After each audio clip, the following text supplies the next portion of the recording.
Assalamualaikum warahmatullahi wabarakatuh. Halo teman-teman semua, di video kali ini saya akan membahas tentang edukasi perkembangan akhir masa anak-anak. Perkenalkan, nama saya Monica Junia Pramesti, NIM 240201067. Langsung saja kita ke pembahasannya. Masa kanak-kanak akhir sering disebut sebagai masa sekolah atau masa sekolah dasar. Masa kanak-kanak akhir berjalan dari umur 6 atau 7 tahun sampai masuk ke masa pubertas dan masa remaja awal yang berkisar pada usia 11 sampai 13 tahun. Nah, di masa ini anak sudah dianggap siap untuk sekolah, yang artinya mereka sudah matang secara fisik, pikiran, moral, dan sosial buat belajar di sekolah dasar atau madrasah ibtidaiyah. Kemudian ada perkembangan fisik, yaitu pertumbuhan dan perubahan yang terjadi pada tubuh seseorang. Perkembangan fisik ini meliputi 4 aspek, yaitu yang pertama, sistem syaraf yang sangat mempengaruhi perkembangan kecerdasan dan emosi.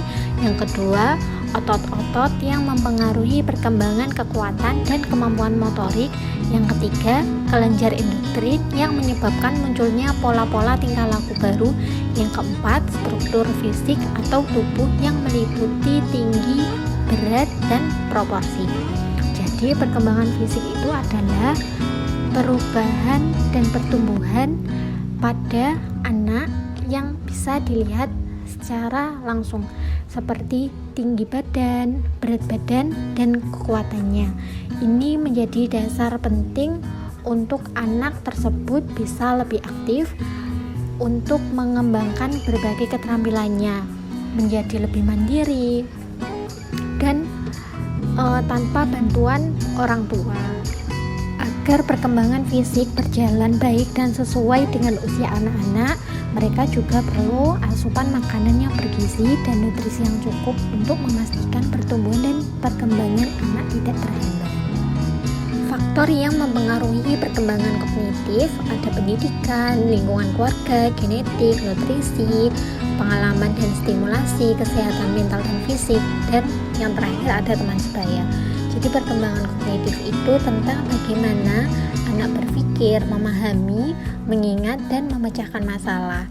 Di masa anak-anak akhir usia 7-11 tahun, anak tersebut sudah bisa berpikir lebih logis atau lebih mengerti. Jadi semua faktor tadi itu penting untuk saling bekerja sama agar anak bisa berpikir dan belajar dengan baik. Perkembangan emosi pada masa akhir anak-anak memang sedang mengalami puncaknya, dan ciri-ciri umum dari perkembangan pada masa ini meliputi perkembangan fisik, kecerdasan, bahasa, sosial, dan emosi.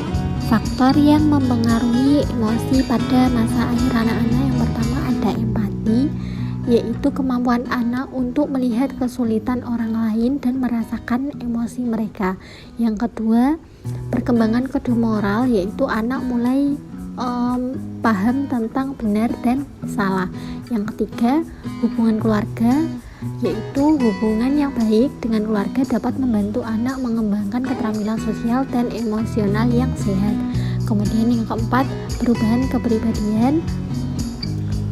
Anak pada masa akhir anak-anak mengalami perubahan kepribadian yang signifikan, seperti meningkatnya keinginan untuk mandiri dan merasa lebih percaya diri.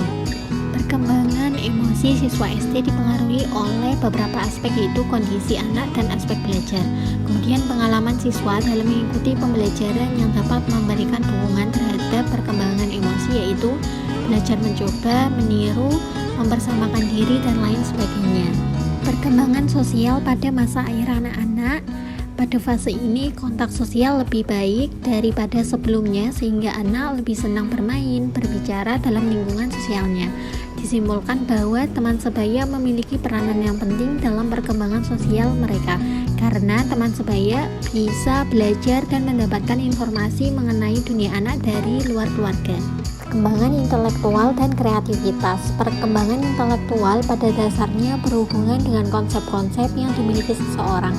Sedangkan perkembangan kreativitas berhubungan erat dengan tingkat imajinasi yang dimiliki seseorang. Begitu juga dengan bakat yang dimiliki seorang anak merupakan anugerah sejak lahir dan perlu diasah agar berkembang dengan baik. Adapun karakteristik perkembangan anak yang harus diperhatikan adalah karakteristik perkembangan fisik motorik, perkembangan sosial, perkembangan kognitif, emosi atau afektif, karakteristik perkembangan bahasa, karakteristik perkembangan moral, dan yang terakhir ada karakteristik perkembangan agama. Kemudian ada beberapa cara untuk mengidentifikasi bakat khusus anak usia SD atau MI. Yang pertama, observasi langsung. Yang kedua, survei minat dan bakat. Yang ketiga, stimulasi. Dan yang terakhir ada pembelajaran. Mengembangkan bakat khusus anak usia SD MI.